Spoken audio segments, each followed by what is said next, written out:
Salut les devins, c'est Saikyo. On vient d'avoir de nouveaux spoilers concernant l'épisode 90 de Dragon Ball Super, celui qui sera bien sûr diffusé le 14 mai 2017. Donc en gros il fera suite à toute l'intrigue que vous avez pu voir en preview d'épisode 89 avec Tenshinhan, Kame Sennin, les espèces de zombies, de trucs possédés et tous ces trucs un peu dans le même genre. Et si vous me suivez sur la chaîne, vous savez, il y a quelques jours je vous ai proposé une vidéo de spoiler justement dans laquelle on parlait déjà de l'épisode 90 et il nous avait été révélé que ça allait être une mise en avant encore une fois de Gohan face à son père Goku. Et justement là, grâce à la preview de l'épisode 90 issu du magazine japonais Weekly Shonen Jump, dont le scan nous a été fourni par Yonkuprod sur Twitter, traduit en anglais principalement, bon il y en a eu beaucoup qui l'ont traduit, mais principalement par Ken Xiro. Et cette fois-ci pas de traduction maison de ces scans, tout simplement parce que je suis pas vraiment beaucoup chez moi cette semaine en particulier, du coup je reprends la méthode un petit peu plus rapide d'utiliser les traductions qui sont fournies par les sites français Dragon Ball Super-France.fr et db-z.com que je remercie et que je crédite aussi. Alors je vous lis les deux versions de ces sites là et après on s'en parle. Alors, Dragon Ball Super, épisode 90, le titre, Dépasser les limites, Goku contre Gohan. Je démarre la lecture de la preview. Surpasse ton père, Gohan. Quel genre de leçon Piccolo a-t-il donné? Tout le monde est surpris de voir le nouveau Gohan. Gohan et Piccolo contre Goku et Tenshinhan.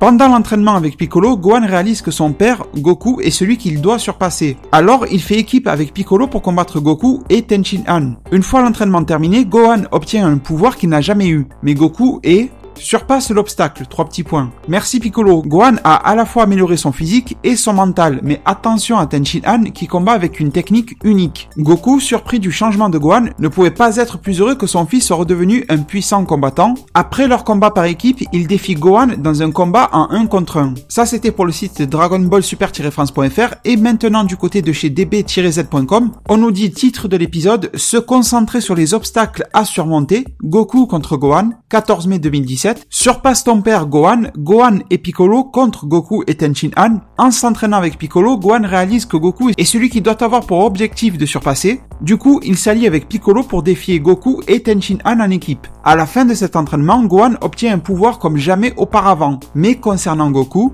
grâce à l'entraînement de Piccolo, Gohan est devenu plus fort à la fois physiquement que mentalement. Quelle sorte d'entraînement lui a donné Piccolo? Tout le monde est surpris par ce nouveau Gohan. Alors, vous avez bien vu que ces deux traductions sont quasiment les mêmes, mais histoire d'être complet, je voulais vous les présenter. Et du coup, déjà, une première chose, partout ça parle de Gohan qui va surpasser Goku. Ça n'est pas dit clairement. Si on lit le titre, on nous dit qu'il a des obstacles à surpasser et qu'il y aura une confrontation de Goku et de Gohan. Ensuite, la première phrase, c'est un peu comme un appel à Gohan à surpasser son père. Ça veut pas dire que Gohan va le faire. Il n'y a pas écrit en première phrase du résumé Gohan a surpassé son père. C'est un peu comme des encouragements pour que Gohan surpasse son père. Vous voyez, c'est un peu différent. Quelque chose de très intéressant, c'est quel genre de leçon Piccolo a-t-il donné? Tout le monde est surpris de voir le nouveau Gohan. Alors je pense qu'à ce sujet, tout le monde a son idée et c'est normal parce qu'au final, on n'a pas vraiment de gros indices pour déterminer. Un nouveau Gohan avec un ki divin, avec peu importe, voilà, tout le monde peut penser à tout et n'importe quoi et au final, je vous donne pas tort parce que la animation nous laisse pas mal dans le flou. Mais si on reprend les éléments que l'on a vus ensemble sur cette même chaîne, il y a plusieurs mois maintenant, peut-être 2 mois, quelque chose comme ça, je vous avais montré les scans officiels, de mémoire c'était issu du magazine V-Jump, et la traduction nous donnait des visuels de Gohan plutôt pas mal énervé, qui n'avait pas la mèche, détail important ou pas, je ne sais pas, à vrai dire, on verra bien,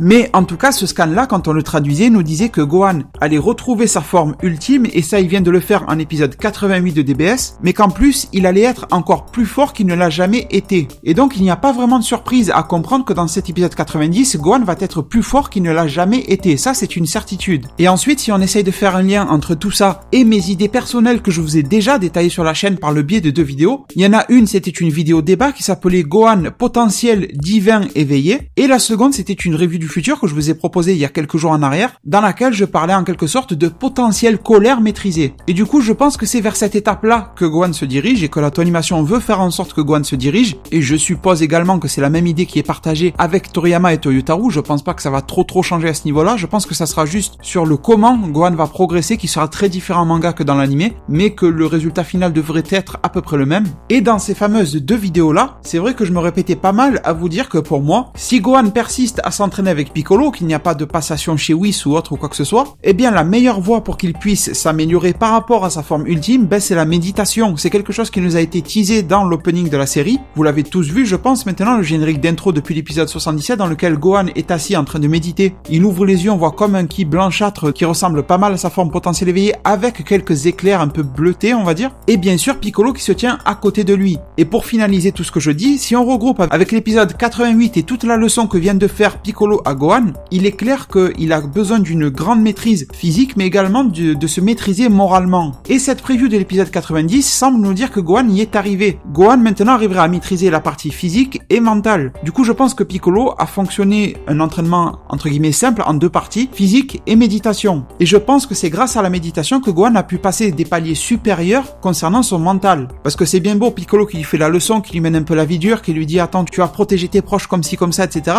Ça marche une fois, vous voyez, ça c'est un déclic en fait. Mais c'est pas avec ce genre de phrase que vous allez tenir une personne vraiment mentalement prête, juste en lui répétant ça tous les jours, et en plus c'est un peu lourd. Il faut une méthode qui fasse en sorte que ce déclic-là reste ancré en Gohan, et je pense que la méditation est parfaite pour y arriver. Et je pense que ça serait clairement qu'un aboutissement de tout ce qui nous a été donné dans la série jusqu'à présent. Et donc oui, d'après ce résumé de l'épisode 90, il semblerait que Gohan va arriver directement dans cet épisode, prêt à son niveau maximum, enfin, en tout cas supérieur à sa forme potentielle éveillée. Ça ne veut pas dire qu'il ne va pas plus progresser durant le tournoi, mais en tout cas entre l'épisode 88 et 90, il devrait y avoir encore progression. Et d'ailleurs, c'est ce que Piccolo avait teasé à la fin en disant à Gohan, ton corps peut encore énormément progresser, et même ton esprit. Et je ne pense pas que tu as atteint vraiment tes limites. Et du coup, on nous annonce alors qu'il y aura une sorte de match entre Gohan et Piccolo, et Goku et Tenshinhan. Déjà, c'est une idée qui n'est pas bête, et ça me semble plus logique parce que c'est vrai, si vous regardez les combats de Goku jusqu'à présent, les petits combats qu'il a fait contre C17, etc., Krillin, tout ça, il a fait que des combats 1 contre 1. Le seul moment où on a pu croire que ça allait partir en 2 contre 2, c'est à la fin justement du Krillin contre Goku, C17 l'a rejoint et lui a dit amène Gohan, on va se battre. Mais finalement, ça ne s'est pas fait. Et du coup, du 2 contre 2, c'est nettement plus réaliste par rapport au contexte de Battle Royale qui arrive. Et on pourra supposer qu'il va y avoir du 10 contre 10, du 5 contre 5, peu importe, vous voyez, mais du combat en équipe. Et en plus, cette preview de l'épisode 90 nous explique un petit peu comment ça va se lancer justement. Ce combat entre Gohan Piccolo et Goku et Tenshinhan. Et on aura sûrement, je pense, un flashback durant l'épisode 90 de l'entraînement de Gohan et Piccolo, parce qu'en fait, il nous est dit dans cette preview que pendant l'entraînement avec Piccolo, qui a eu lieu avant l'épisode 90, Gohan réalise que son père, donc Goku forcément, est celui qui doit surpasser. Vous voyez, encore une fois, ça confirme le titre et ça indique bien que Gohan n'a pas surpassé Goku, mais que c'est en tout cas son objectif. Du coup, pour la mise en scène de tout ça, j'imaginerais bien un flashback dans l'épisode 90, au moment où Piccolo et Gohan rejoindraient Goku, dans lequel Gohan expliquerait un petit peu ce qui s'est passé et pourquoi il considère son père comme un obstacle, forcément parce que c'est le plus fort, son père c'est le modèle, etc.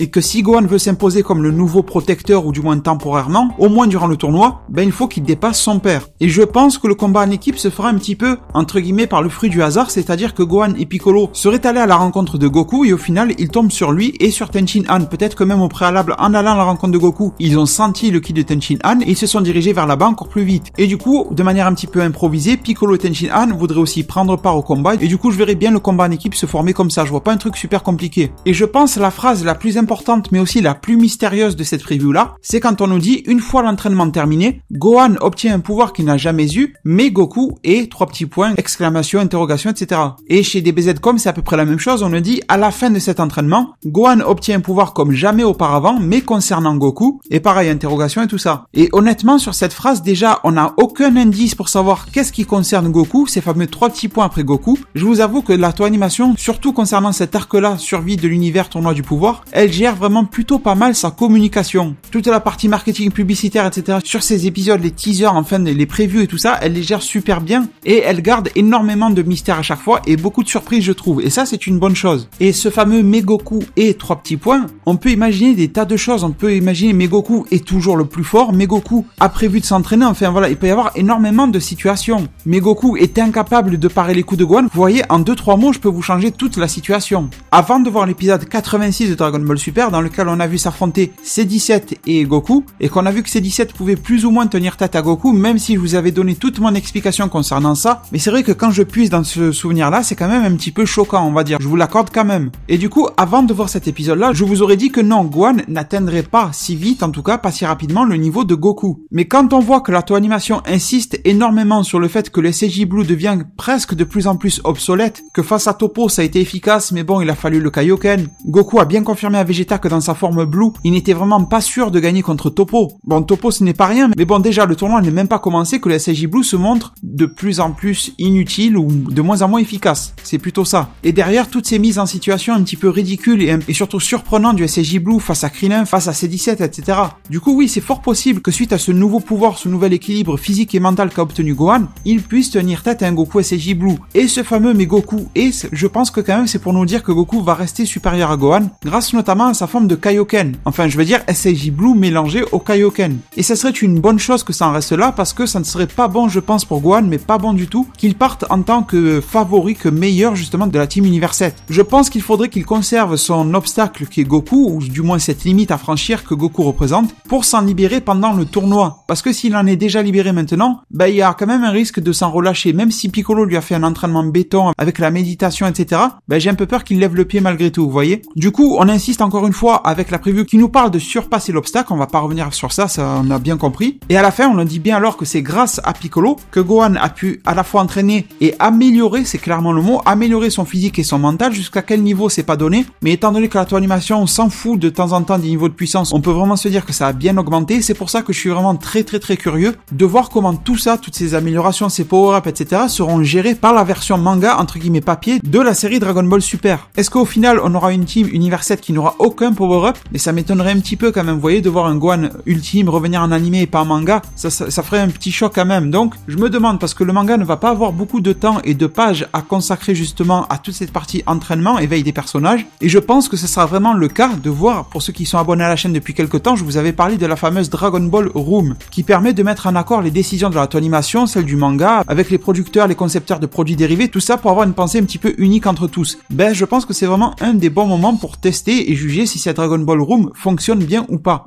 Et il y a quelque chose qui est passé beaucoup à la trappe quand les gens en parlent sur internet, c'est que Tenshin Han combat avec une technique unique. Donc il n'est pas écrit qu'il a subi ou qu'il a obtenu un power-up, que sa force a augmenté, etc. Mais du moins qu'il a une technique unique. Et en même temps, technique unique, il en avait déjà. Et même il en avait déjà plusieurs. D'ailleurs, ça serait plutôt cool de voir Piccolo se cloner et de voir Tenshin Han faire un petit peu la même chose et voir plusieurs clones de Piccolo et Tenshin Han se battre en même temps. Mais la technique unique à laquelle on pense, c'est normalement le Kiko, que Tenshin Han avait pu faire évoluer vers le Super Kiko. Alors, est-ce qu'on va se diriger vers de l'hyper Kiko ou quelque chose comme ça? Ça serait pas étonnant, ou du 100 fois Super Kiko, étant donné qu'on a vu le Taioken x 100, vous voyez, de Krillin. Honnêtement, ça me semblerait pas du tout illogique qu'on se dirige vers cette direction-là, d'une sorte d'hyper Kiko, et qu'on reprendrait le même principe que quand Tenshin Han avait utilisé son Super Kiko, enfin le Shin Kiko pour être plus exact, face à, bien sûr, je pense que vous en rappelez tous, face à Cell deuxième forme. Et pourtant, normalement, Cell deuxième forme, c'est un très gros morceau pour Tenshin Han, et il a pu le retenir dans l'espèce de trou qu'il avait creusé dans le sol grâce à son attaque. Alors bien sûr, Cell deuxième forme en était ressorti intact en termes de blessures, etc.